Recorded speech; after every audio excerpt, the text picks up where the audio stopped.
Good.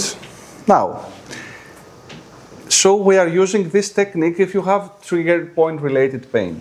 And you must feel the taut fiber. Find a good position that you must really find the taut fiber. That's the most important thing at the moment. Let's do the movements again to see.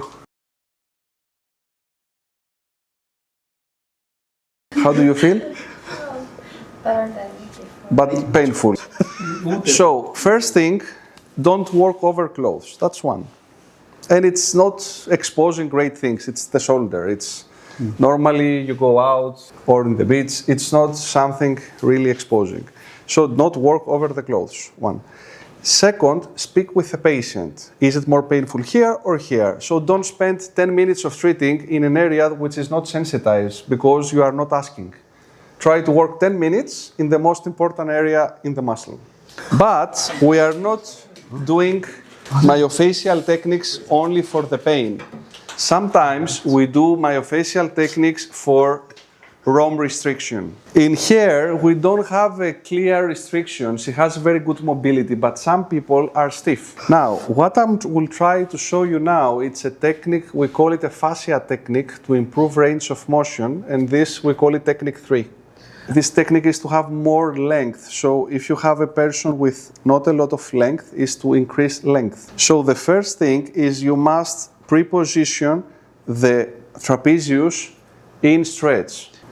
And we need very little, not a lot, because you don't like to work against a slippery situation. You are giving a lot of strength without a reason. So you are pre-stretching the tissue, and then you slowly start to work over the tissue. Pain? Yep. Sometimes, so it's painful everywhere or in a specific spot? Specific spot. Is the specific spot here? Here, yeah? So this technique, we also use it sometimes to scan the area for trigger points. So it's a point that I'm over a trigger point for here, but it doesn't look to seem trapezius. It's another muscle. Can you imagine which muscle it is? Which muscle is this that she feels the pain? What do you feel? Oh, it's better. Okay, so maybe I must treat levator. Okay?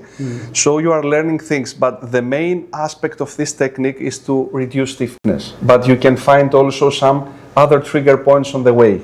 Now, another technique we are using for stiffness, we call it technique 4. And it's about gliding between fascia. So it's not to elongate fascia in a way. We're going to explain what it is. But it's to improve gliding. You don't use it. To the shortening of the fibers. Using the hands on trapezius, it's not necessary to be on a trigger point anywhere. The one is I'm detaching the trapezius from the rib cage back and a little bit up. And then I'm asking her to rotate the head towards left. As much as you like. Not more, not more. Come back again. Do it again and you control the amount of stretching. So she decides the pain level. I'm only keeping the muscle back. Come. 10 times. Can be 5, can be 20. I give her a specific instruction. Good. So what I'm trying through this movement is detach the trapezius from the underneath muscles like levator, like the rhomboid. So it's try to improve the gliding of the muscle over the other muscles. Can you again try rotate and try the lateral tilts? How do you feel? So we did technique trigger point, let's say technique 2. We did technique 3 with a cream and technique 4. Which one did you like the most? Which one was more effective for your pain? I think technique 1 and... In the previous? Yes? Technique 3. Technique 3. She liked technique 1, so I'm over the muscle, the trapezius, trigger point. And she liked technique 3, I'm over the trapezius and levator. Technique 4, detaching was not very important for her. It's normal because she doesn't have a restriction in range of motion. She has some problems with trigger points and might be not one muscle, but maybe 2 muscles we're going to see in the next practicals.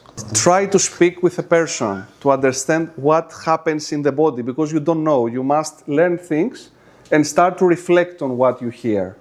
So let's do from sitting, technique 3 and 4 for trapezius.